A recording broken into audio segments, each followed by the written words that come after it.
No ar, entrevista.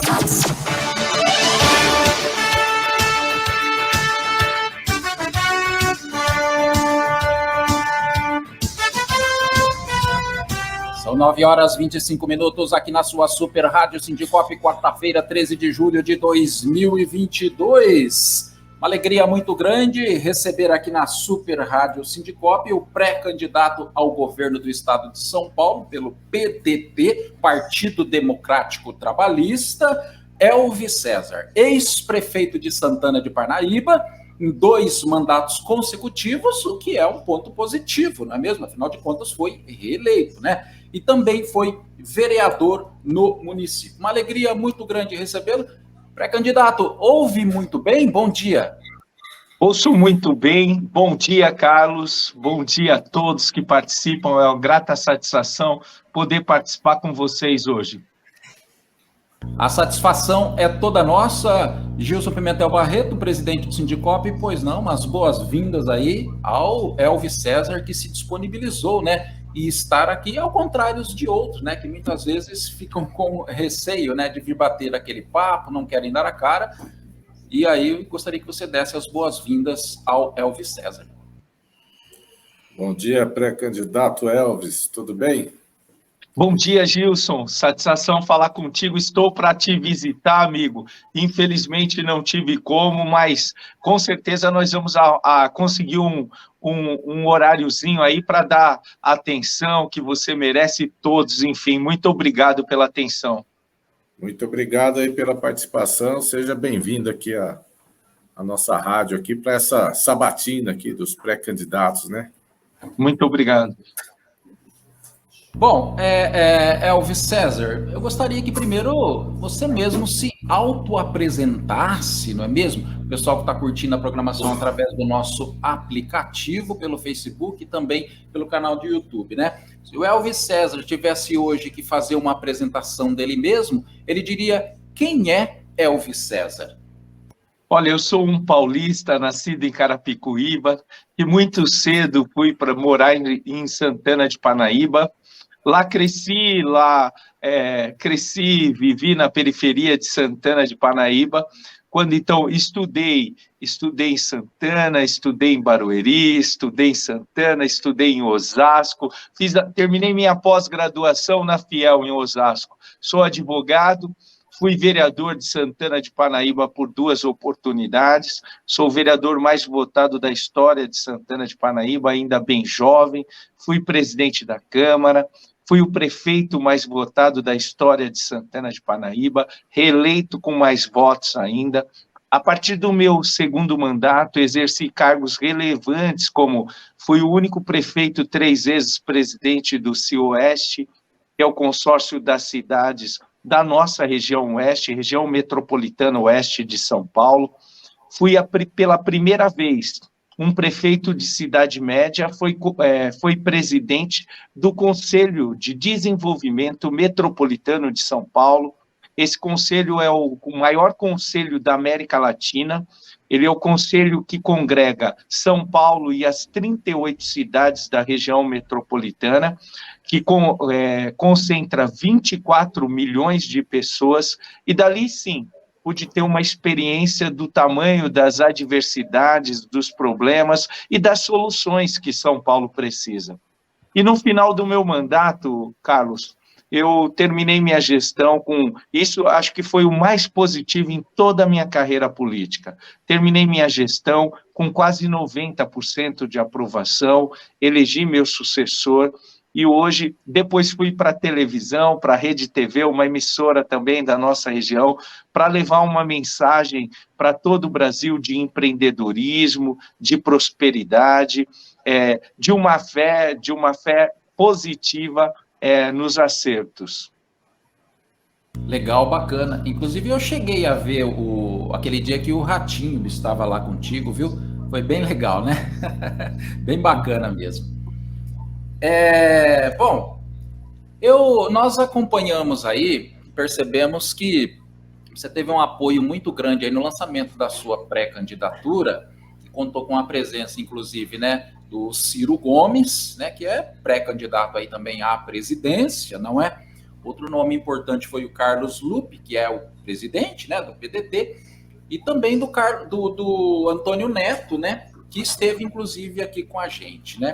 Como é que é, né, você se sentir aí, dar este salto tão grande que é uma pré-candidatura ao governo de um estado, não é mesmo? Que é bem maior, bem diferente do que governar o município, né?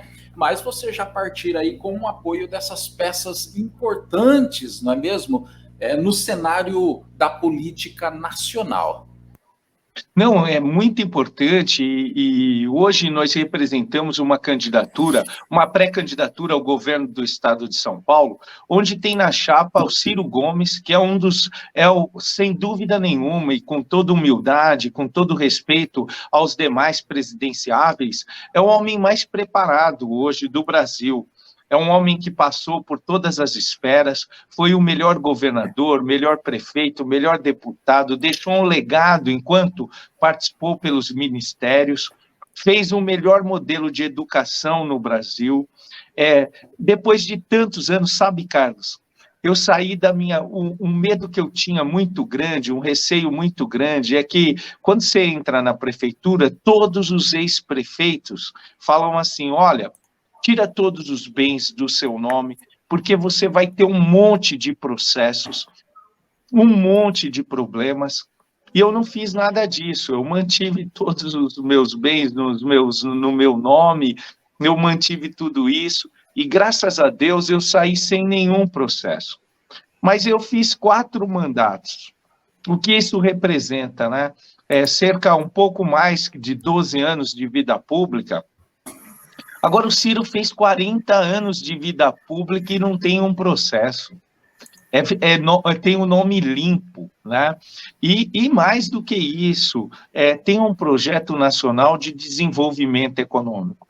Então, eu tenho aprendido muito, tenho feito um MBA de São Paulo, um diagnóstico de todos os principais problemas de São Paulo, regionalmente, de cada região, da região metropolitana, da capital, das regiões metropolitanas de Campinas, Jundiaí, Piracicaba, Ribeirão Preto, São José do Rio Preto, Araçatuba, Marília, Bauru, enfim, Vale do Ribeira, Litoral, Baixada Santista, Vale do Paraíba. Então, nós temos feito aí um trabalho específico para melhorar as políticas públicas do nosso estado. Sim, bacana. Eu acompanho bem o Ciro Gomes, as entrevistas dele, né, os vídeos no TikTok, além de tudo, são engraçados, né? Carlos Neves, pois dá uma pergunta ao nosso pré-candidato. Bom dia, Elvis César. Prazer em tê-lo aqui, né? A primeira pergunta que eu gostaria de fazer é, por um acaso, em seu plano de governo, você tem alguma estruturação para os serviços públicos, né? No modo geral, porque o governo Dória acabou sucateando e depredando demais saúde, educação, segurança pública, né? E tem algum projeto para estruturar esses serviços públicos prejudicada, né, nesse sentido, né? Eu não estou dizendo sobre salário do funcionário público agora, mas esses funcionários eles vão depender de uma estruturação e de uma adequação dos trabalhos para que eles possam novamente prestar serviço à população. Com foco no servidor público, existe alguma estruturação dos serviços para atender a população? Ô Carlos, a sua pergunta é muito oportuna. Tudo no serviço público depende de estruturação dos serviços. Eu, enquanto prefeito, eu criei um método de gestão que eu vou ter o prazer de presenteá-los, que é esse livro aqui. É o meu livro Como Tornar Sua Cidade a Melhor do Brasil. Eu até não falei, e é difícil falar de nós mesmos, né? É um pouco difícil. Nos últimos 6 anos, eu ganhei todos os prêmios de gestão pública no Brasil.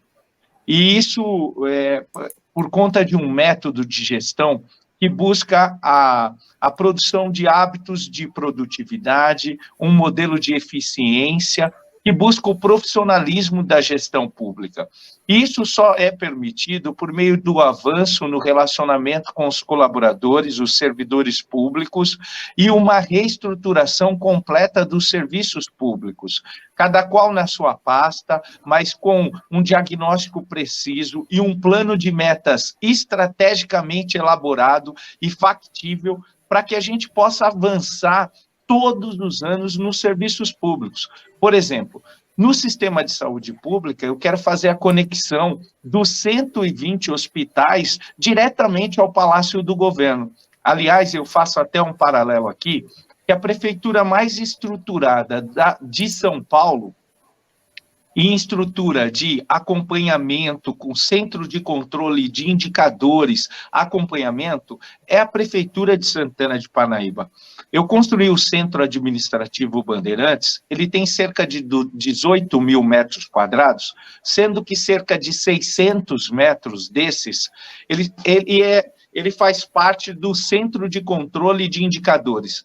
E ali acompanhamos diariamente online as políticas públicas, saúde, educação, segurança, assistência social, então, finanças, toda a arrecadação, despesa, folha de pagamento do município, de modo que a gente possa ter um plano de trabalho com controle online da qualidade das políticas públicas que são prestadas. Voltando ao São Paulo não tem conexão com o sistema de saúde.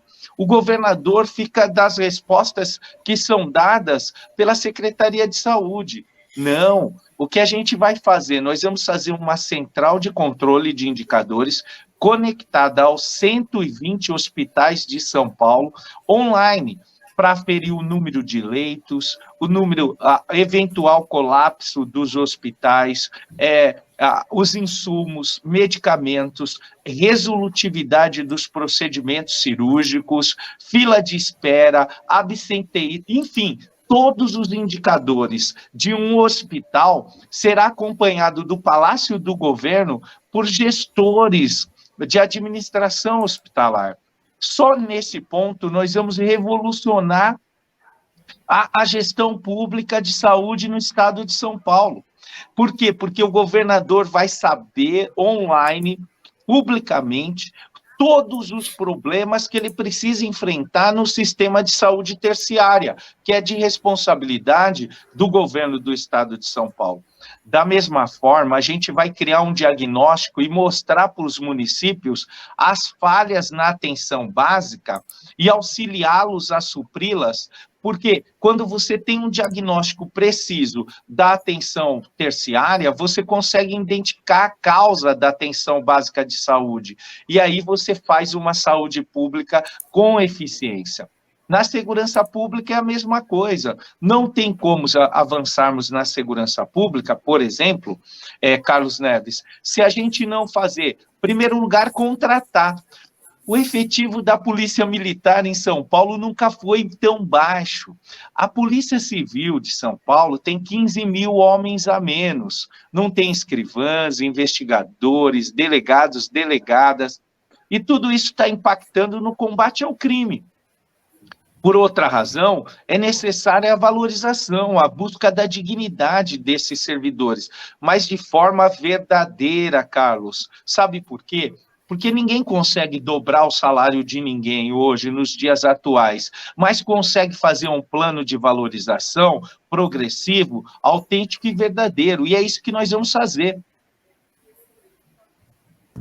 Aí, bacana. Pois não, Gilson? Indo mais ou menos na mesma linha, Elcio, a gente sabe que São Paulo é o estado que mais arrecada no país. E o governo que aí está, já há mais de 2 décadas, em determinado momento, lá atrás, com o finado ou ex-governador Mário Covas, disse que tinha sanado as dívidas de São Paulo e que tudo aqui funcionava muito bem, né? E aí, administrações futuras, com o mesmo partido, você vê esses governadores alegando que São Paulo tem déficit, que São Paulo tem dívida em determinados momentos que convém. E, em contrapartida, os mesmos governantes, tipo João Dória e Rodrigo Garcia, né, que faz parte do mesmo governo ainda em período de pandemia, também alega que o São Paulo, mesmo no período pandêmico, já vinha com superávit e que a pandemia não tinha afetado os cofres.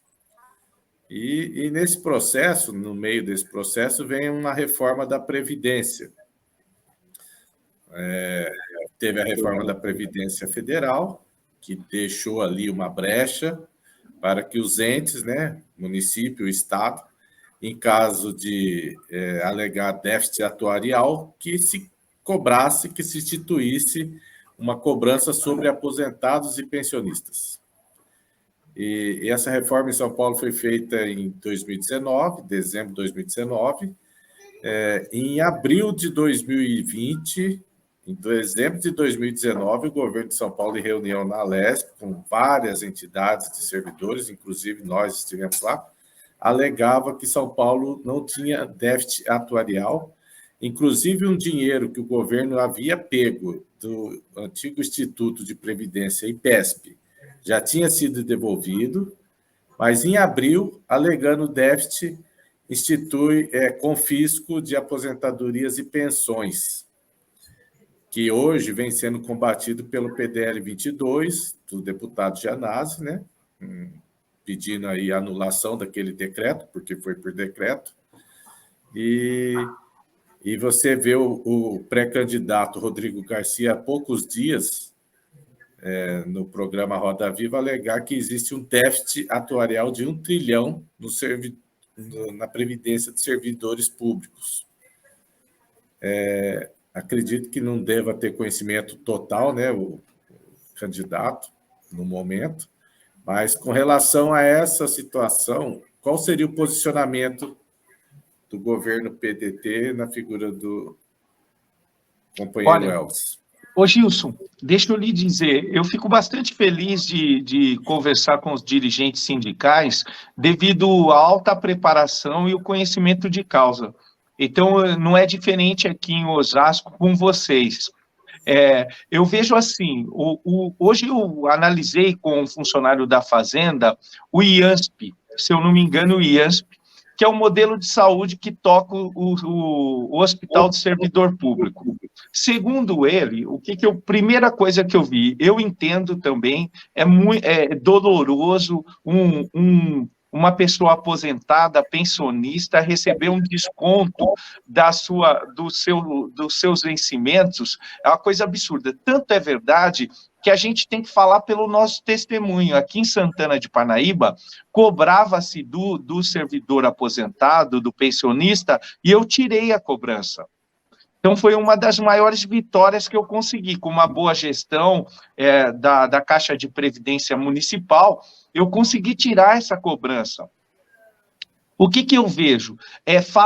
E outra coisa que você está me falando com bastante conhecimento, o Estado de São Paulo tem um site que não tem a transparência devida. Para conseguirmos uma informação, tem que entrar no mínimo em 10 links. Até você verificar que é a diferença das informações que chegam na mão do atual governador em um clique.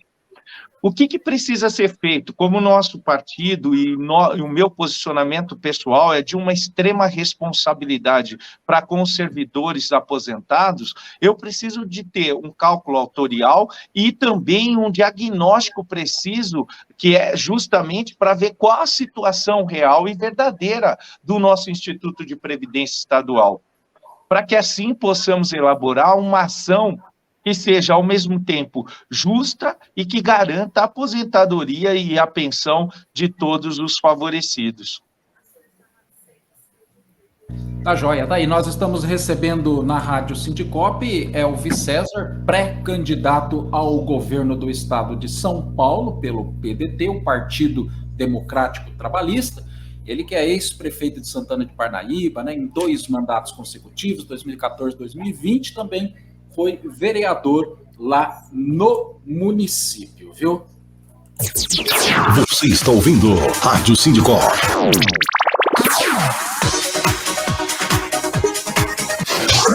A Revista Nacional. Apresentação: Carlos Vítolo. São 9h46 aqui na sua Super Rádio Sindicop. Mais uma questão ao pré-candidato. Pré-candidato, o PSDB, que já aí há quase 30 anos, né? Mas corretamente há 28 anos aí no comando do governo do estado de São Paulo, tem recebido muitas críticas de um modo especial aí por parte dos servidores públicos, né? Todo mundo reclama, nunca sai, já há quase 30 anos, não é? Não me falhe a memória, o senhor era do PSDB, né? Por 19 anos, o senhor esteve lá, me corrija se eu estiver errado, e hoje o senhor faz parte do PDT, não é? Se não me engano, acho que desde o início do ano, março, né? Por ali, como já sendo escolhido aí para concorrer, não é? Ao governo do estado de São Paulo. O que foi que ocorreu?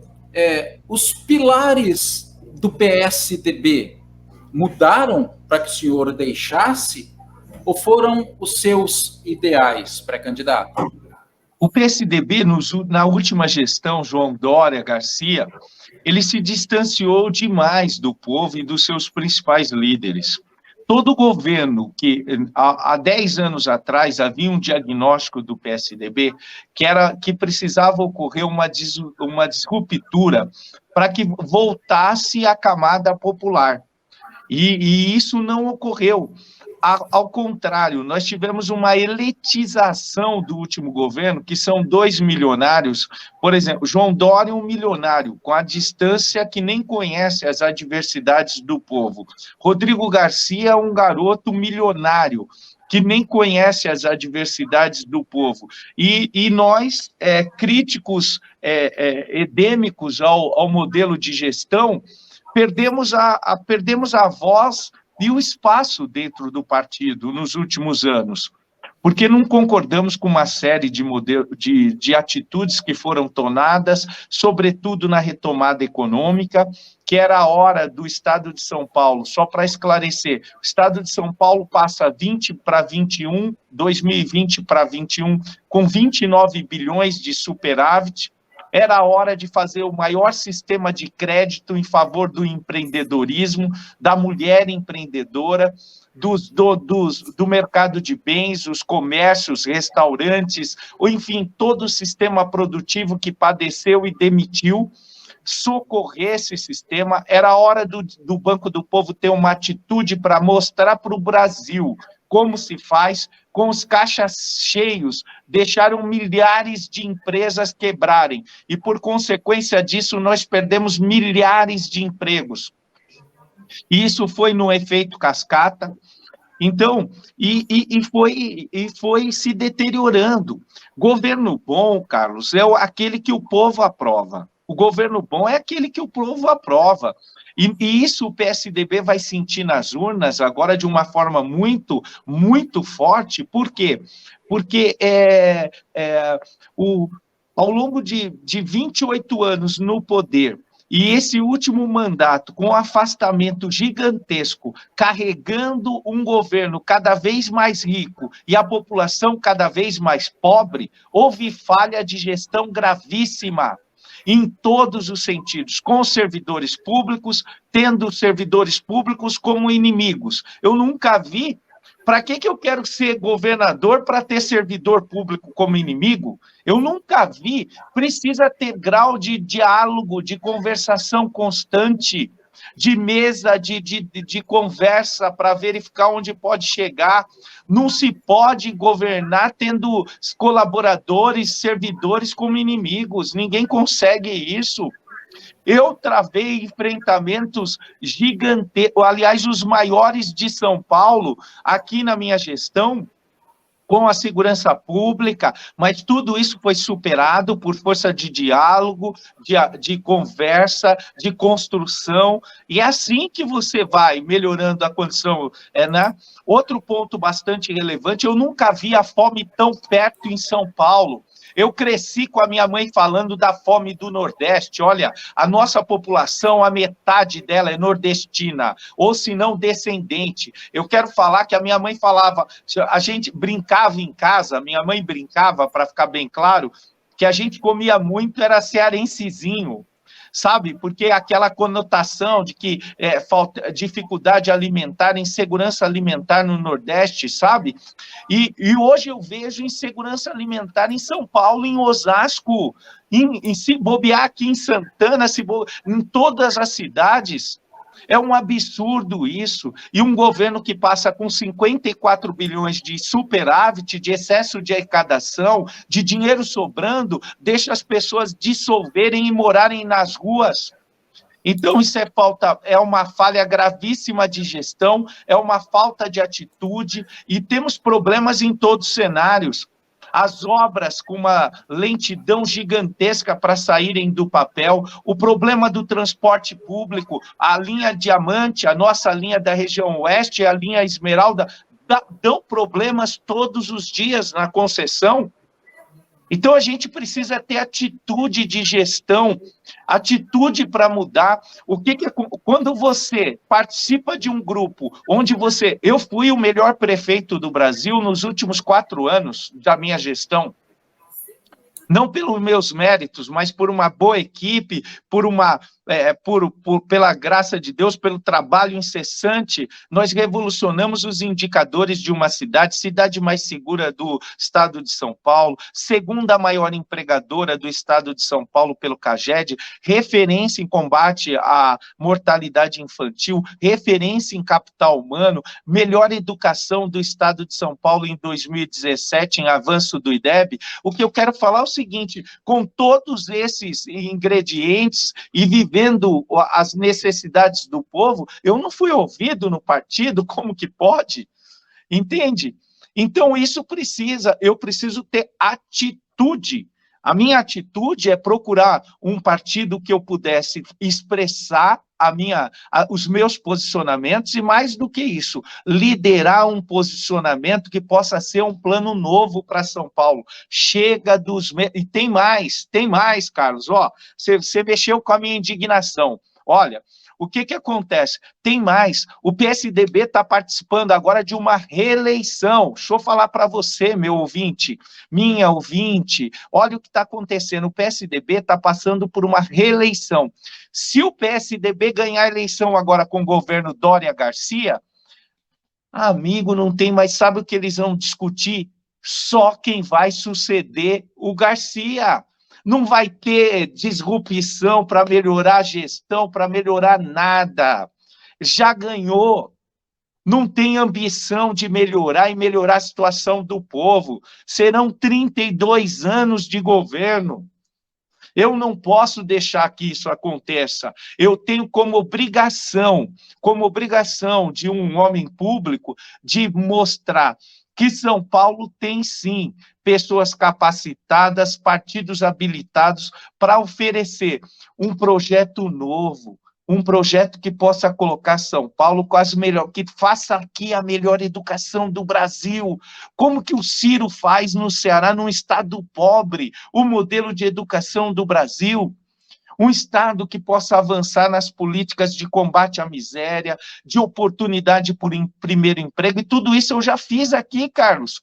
Um estado que possa promover a reindustrialização em São Paulo, abaixar essa vergonha que é a tarifa de pedágio.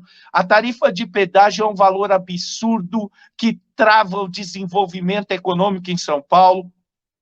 Então é isso, o nosso desafio é esse, é seu ouvinte que está aí. Nós precisamos do seu apoio para que a gente possa propor um plano novo para São Paulo, mas com capacidade e preparo. Essa é a grande diferença. Nós precisamos propor com capacidade e preparação suficiente para fazer desse Estado a locomotiva que move o Brasil. O senhor falou aí de diálogo, né? Muito importante mesmo. Eu queria aproveitar esse seu gancho para saber como é que o senhor vai tratar essa questão relativa ao IANSP, não é, com os servidores. Hoje os servidores contribuem e o Estado de São Paulo não cumpre a sua parte, né? A contrapartida da sua contribuição. E isso vem se arrastando, e é uma das grandes cobranças dos servidores públicos, né? Mesmo porque o servidor contribui apenas com o dinheiro ali todo mês e não tem nenhuma participação na gestão. Aí é muito fácil, né? O governo recebe o dinheiro do servidor e gerencia, administra e faz o que quer e não há nenhuma participação, não é mesmo? Como que o senhor pretende analisar, trabalhar essa questão, não é? Além do que eu peguei o gancho que não há diálogo, né, nesta área aí com o governo do Estado de São Paulo. Ô Carlos, a gente quer fazer uma auditoria no IANSP para extrair dele um diagnóstico preciso de atuação e assim nós vamos poder tomar as medidas de gestão profissional. O que a gente vai fazer é o profissionalismo da gestão do IANSP, e pautado no princípio de economizar e gastar bem, para que a gente possa verificar o que a gente pode conseguir, o que nós podemos conseguir a mais para os servidores. Esse é o grande detalhe, é a gente ter um diagnóstico preciso, profissional, para saber em que pé se encontra, e se essas conversas que são faladas pelo governo, não é que a gente está falando que, por exemplo, o governo falhou gravissimamente aí com superávit absurdo, e as pessoas morrendo em filas de hospitais e morrendo também nas ruas. Então, não dá para acreditar 100% no que essas pessoas estão falando. Também não dá para duvidar. O que a gente vai fazer é tirar a conclusão por meio de uma auditoria precisa e profissionalizar o modelo de gestão do IANSP. E com muita transparência, sabe, Carlos? A transparência que é a força de todas os modelos de gestão com eficiência.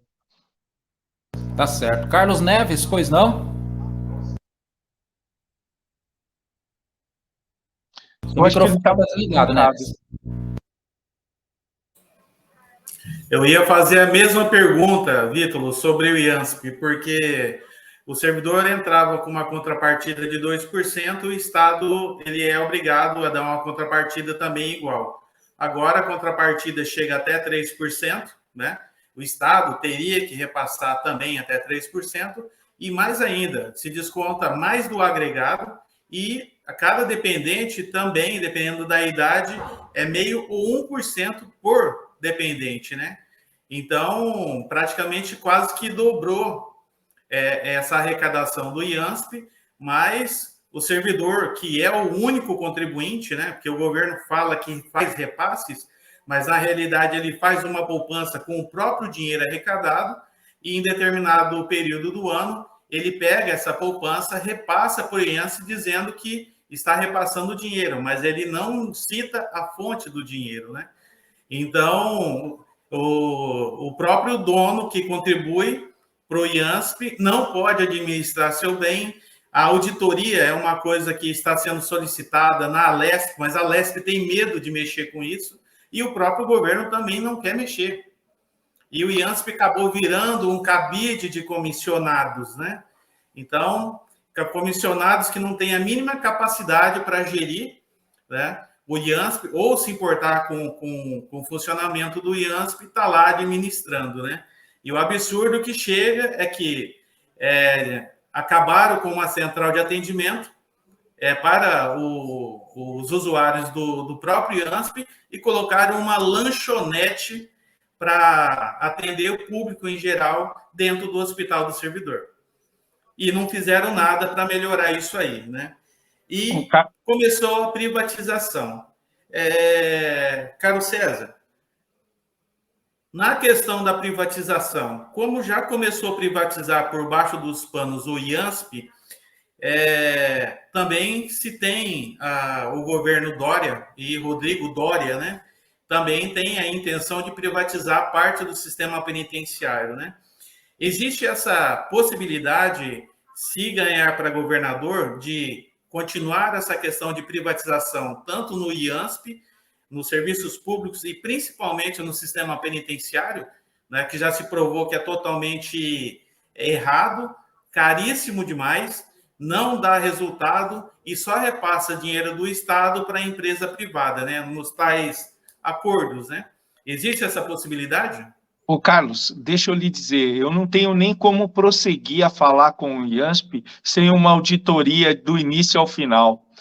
Não tem, o IANSP vai ser uma coisa, eu sei que é o seguinte, que a gente analisa de uma forma bem peculiar toda a direção da Caixa de Previdência, que é um patrimônio dos servidores públicos e precisa ter pessoas com valores muito concretos à frente dessas instituições e contraprova, que é o conselho, e o acompanhamento preciso de cada passagem.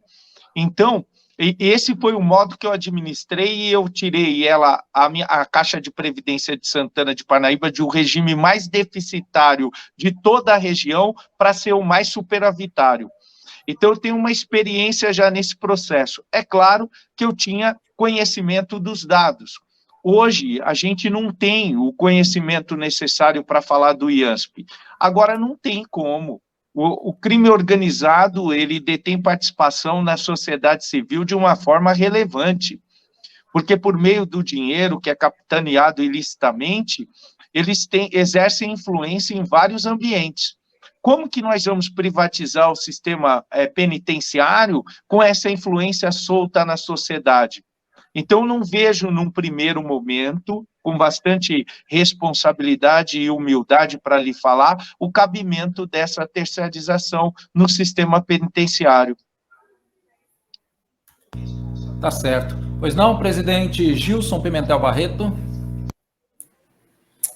Eu quero fazer aqui para o Elvis uma pergunta de um ouvinte aí que está acompanhando a nossa transmissão com respeito à educação, contratação de professores. Mas outra mentira muito grande que o governo João Dória, Rodrigo Garcia, alardeou aí, né, com a aprovação de uma lei que ia melhorar o salário dos professores, a contratação de um número muito grande de professores. E, na verdade, o deputado Gianazzi agora vem cada vez mais denunciando que é outra fraude do PSDB com relação à educação. A educação, infelizmente, no Brasil e aqui em São Paulo, né, ela vem sendo tratada aí como um subserviço, porque parece que a educação das pessoas, né, a formação de opinião, incomoda governantes, né? Quanto mais alienado o povo, mais fácil de governar. Como que o candidato vê essa situação da educação no estado de São Paulo?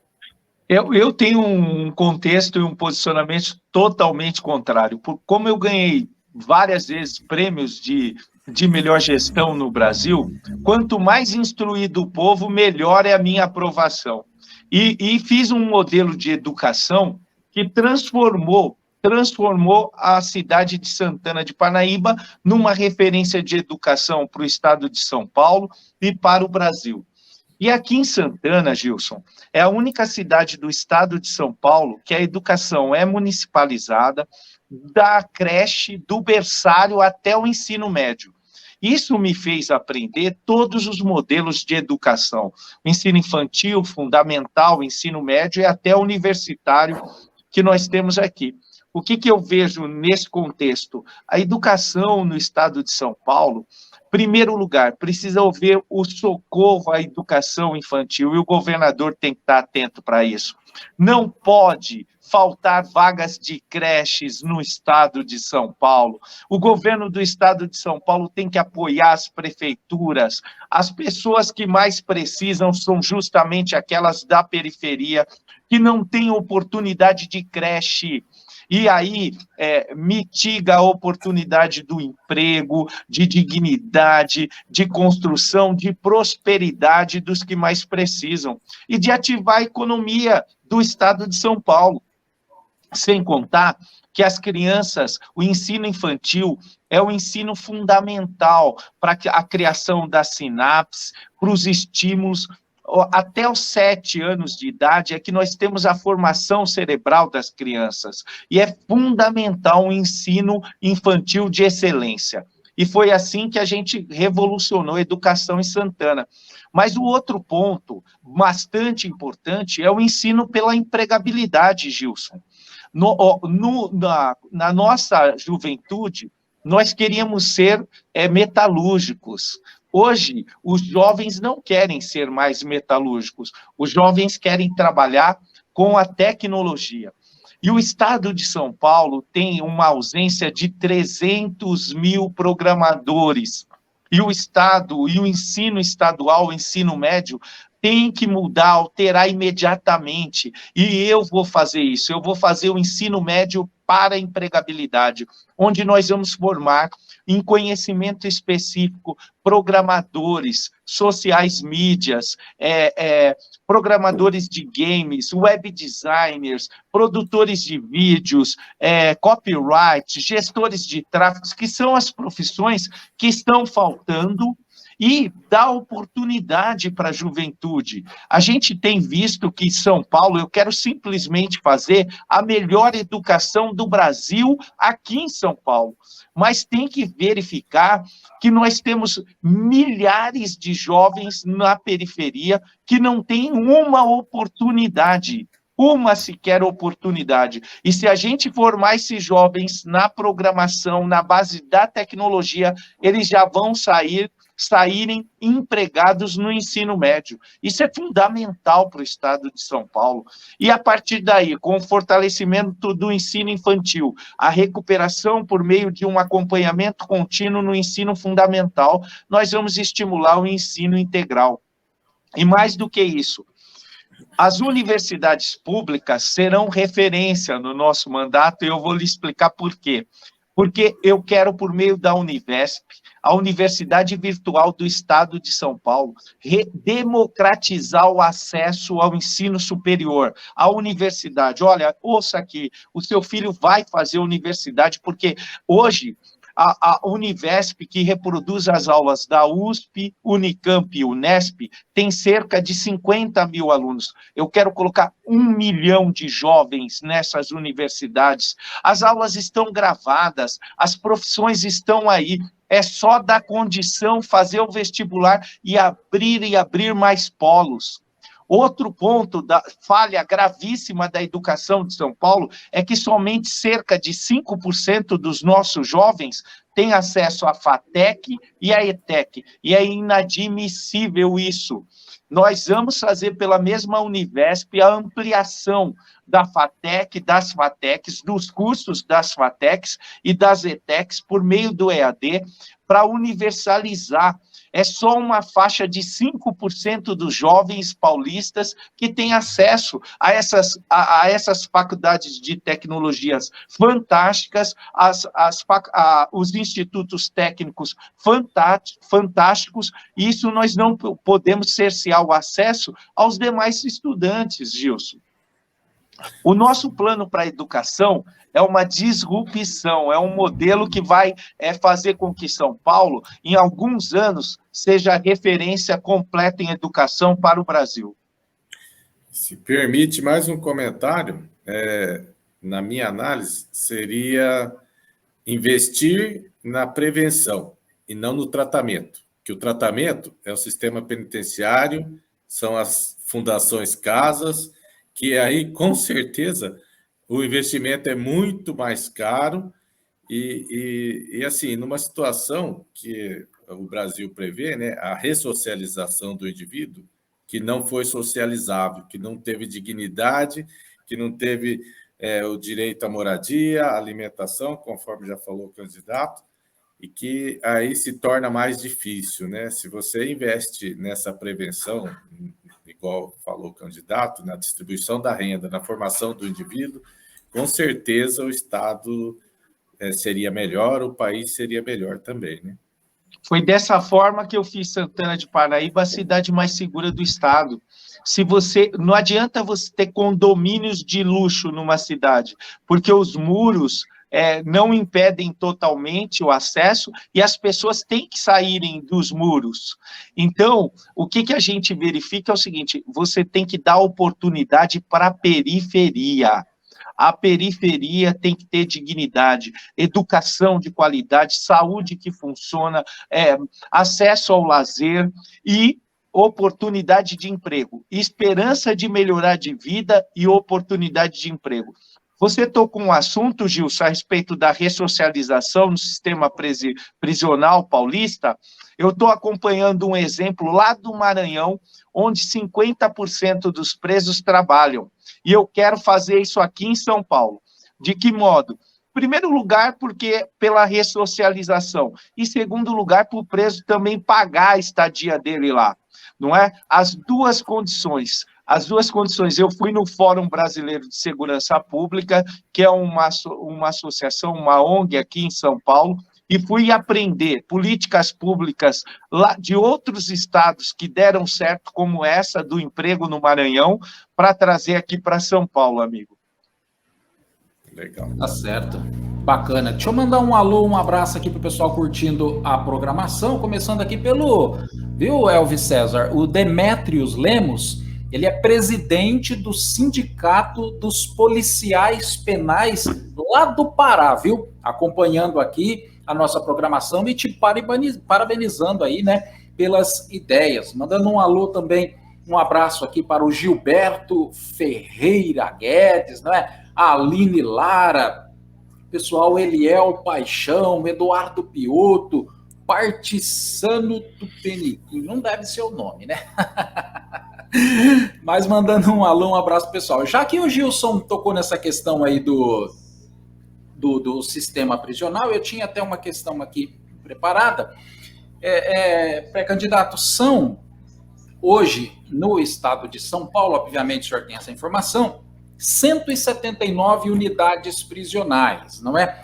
Se não todas, vamos dizer que a maioria absoluta está superlotada, não é? E não é uma situação nova, não estou falando nenhuma novidade aqui, né? Isso já há anos e anos e anos, né? Que o sistema prisional vem enfrentando isso. Isso prejudica tanto os servidores que trabalham no sistema prisional, quanto também os presos, né? Porque é uma situação bastante complicada. Parece que a única solução encontrada pelo governo nesses últimos 30 anos aí foi construir presídios, não é? O senhor já entrou um pouco nessa questão, mas eu gostaria de insistir um pouco mais, não é? Nessa mesma linha aí do sistema prisional, há também um déficit muito grande de servidores. Inclusive, nós fizemos um programa aqui, eu e o Gilson, aqui na rádio, e o Gilson, na época, comentou que o déficit chegava a 10 mil, né? Que é um absurdo, não é mesmo? O senhor tem algum estudo, alguma intenção de tentar resolver essa situação de uma outra forma? Claro que construir a gente sabe que será sempre necessário, né? Mas será que é só construir unidade prisional, candidato? Olha, nós temos que ter ações de curto, médio e longo prazo.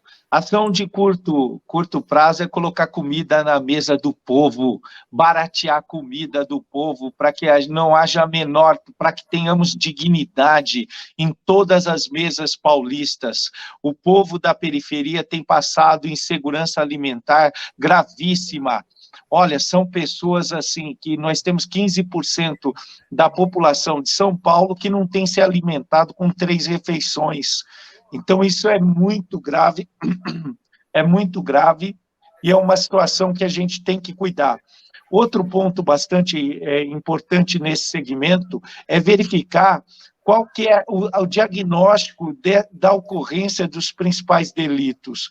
Nós temos aí uma situação muito clara. Deixa eu pedir aqui para a direção, traz uma aguinha para mim, por favor. Ó, então, uma ocorrência muito clara, a gente está falando 18 horas por dia, tem uma hora que a garganta não aguenta. E aí o que ocorre? E tem um diagnóstico também do sistema prisional, de modo que a gente possa ter quais são os principais problemas e por que a gente tem um déficit uma precarização tão grande nesse segmento. Mas isso deve estar ocorrendo verdadeiramente, porque se o efetivo da polícia militar é o menor de todos os tempos, se a polícia civil está totalmente precarizada, como que a gente vai pegar e duvidar da precariedade do sistema prisional, que é um sistema que fica no subsolo? Então, tudo isso a gente tem que verificar de uma forma muito, muito precisa. A verdade é que parece que há uma paz no crime organizado. E essa paz acabou com as rebeliões. Então, a gente precisa conhecer melhor esses indicadores para ter propostas. Eu acho que ninguém hoje que não esteja dentro do sistema tem um verdadeiro diagnóstico do sistema prisional. Realmente é um problemaço, não é? Que precisa ser enfrentado, né? Mais cedo ou mais tarde aí os governos vão ter que realmente encarar, não é isso, né? Parar de como vinha ocorrendo, parar de remediar, né? A principal... É como aquele pedaço de tecido velho, né? Vai se remendando aqui, remendando ali, e aí uma hora vai rasgar. Nós já estamos aqui há um bom tempo com o Elvis César, estamos chegando aí ao final, né, do nosso bate-papo, muito bacana mesmo, mas antes deixa eu trazer aqui o comentário da nossa amiga Aline Lara, não é mesmo? Um comentário grande aqui, ela fala, ó, quando se fala em política, é preciso considerar as tradições. Venho acompanhando suas entrevistas e admito-me simpatizar com suas propostas. Mas seu trabalho, enquanto prefeito, é conhecido em uma região específica do Estado. Você surge como novidade para o governo do Estado e regiões como o Vale do Paraíba, né, também o oeste de São Paulo, têm realidades muito diferentes de Santana de Parnaíba. Talvez as mesmas dificuldades, porém, com recursos diferentes, né? Como combater a tradição e convencer que é o novo? Aí apareceu dizendo, deve ser solução, mais ou menos isso, né? Apresentando um projeto novo e factível para São Paulo e mostrando porque palavras convertem, testemunho arrasta, pelo que eu fiz. Não é? Os meus indicadores de gestão, eles são... Santana de Parnaíba é a 80ª cidade mais rica do Brasil, mas em gestão ela é a número 1. Então, pelo testemunho de tudo que nós já fizemos de gestão pública, a gente tem a condição hoje de levar um projeto de governo novo para fazer um avivamento no estado de São Paulo, para tirar dessa condição. Eu vou dar um exemplo bem claro aqui, olha. Eu fui prefeito com o prefeito Haddad. O prefeito Haddad teve 84% de reprovação e eu tive quase 90% de aprovação. Não é me gabando de forma alguma, mas isso precisa ser considerado. Nos últimos anos, eu tenho sido mentor de prefeitos e aplicado um método de gestão que possa revolucionar a gestão pública voltada ao profissionalismo e entregar resultado para mudar a vida das pessoas. Então, nós sabemos que a atitude é muito difícil você enfrentar um governo com um governador disputando a reeleição. É muito difícil você disputar uma eleição com um ex-pré-candidato à presidência da República, mas nós precisamos ter atitude, coragem e usar da nossa capacidade para dar uma opção de escolha, de uma nova escolha para São Paulo, para construir um posicionamento novo por meio do diálogo, por meio do conhecimento e da vontade de fazer. Essas são as principais bandeiras, Aline. Aí, estamos encaminhando para o final do nosso bate-papo aqui. Já queria passar para o Carlos Neves as considerações finais aí ao nosso pré-candidato Elvis César. Pois não, Carlos Neves. Beleza. Antes de terminar, Vitor, eu queria fazer só uma última pergunta para o pré-candidato Elvis, né? Já está cansado de ouvir, né, Elvis? Mas o que a gente escuta muito, pré-candidato, políticas feitas para o sistema penitenciário, feitas por pessoas que não são do sistema penitenciário, né? São políticas feitas dizendo que os presos não trabalham, mas para uma cadeia que foi construída para 970 presos, praticamente todos trabalham. Mas aquele excedente dos 970 para 2.500, às vezes não tem espaço e não tem estrutura. E o governo, todos os governos, fizeram a política de diminuir o sistema penitenciário. Mas diminuir de que forma? Diminui os funcionários. Você Nada funciona. Isso, nada funciona se não tiver pessoal adequado e preparado. Então, não funciona reeducação se não tiver professor, ressocialização se não tiver o assistente social, o psicólogo, sem segurança e disciplina na educação, não funciona também, nem a reestruturação, educação, saúde, nada funciona sem funcionário, né? Carlos, eu já peguei, você me permite a colocação, eu já peguei todos os sistemas falidos em Santana de Parnaíba. E o bom de tudo é que quando você pega uma coisa muito ruim, ela só tem um processo para quem tem atitude e vontade de fazer, a melhora. Então, eu vou adiantar uma proposta aqui do meu plano de governo, que todas elas eles copiam, que é levar o ensino à distância para todas as universidades paulistas. Então, nós vamos fazer um ensino específico, o ensino capacitatório, o ensino vai chegar nas universidades paulistas, de modo a gente começar um processo de reestruturação. O que a gente precisa fazer é, por meio de um bom diagnóstico, ter um plano de ação que possa ir. A política pública, ela não nasce perfeita, Carlos.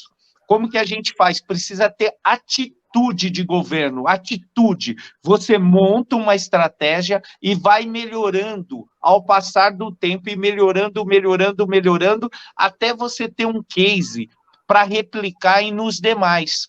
Então, você monta um projeto embrionário, estrutura ele e depois você vem fazendo isso. O que não pode é ser omisso. O que não pode é deixar de tomar atitude, porque nós temos condições hoje de oferecer cursos de 100 horas, 200 horas, começar a formar esse pessoal nas penitenciárias, nós temos que colocá-los para trabalhar. Todos precisam trabalhar. Agora, como vai ser a fórmula? Já fui buscar experiência no Maranhão, a gente vai buscar e vai formatando. Eu tenho certeza que em São Paulo, nós temos pessoas altissimamente competentes que entendem do sistema penitenciário que vão contribuir com o processo. Agora, o pior de tudo é a omissão, é a falta de atitude, é a régua média que eu tenho gritado em São Paulo e gritava dentro do PSDB. Chega da régua média, a gente não avança. Gestão pública e vida de pessoas é constância evolutiva. A gente precisa avançar, melhorar, criar metodologias para a gente melhorar, Carlos. E é assim que nós vamos enfrentar o sistema prisional. Perfeito, O sistema só é bem feito quando pessoas do sistema participam da construção, né? Mas obrigado pela entrevista. As respostas foram bastante satisfatórias e quando começar, esperamos novamente você aqui. Obrigado. Eu que agradeço. Gilson? O Carlos Neves já disse tudo, né, Elvis? A gente deseja boa sorte aí no pleito. É uma opção, né? Nasce aí, como a Aline colocou, uma opção nova.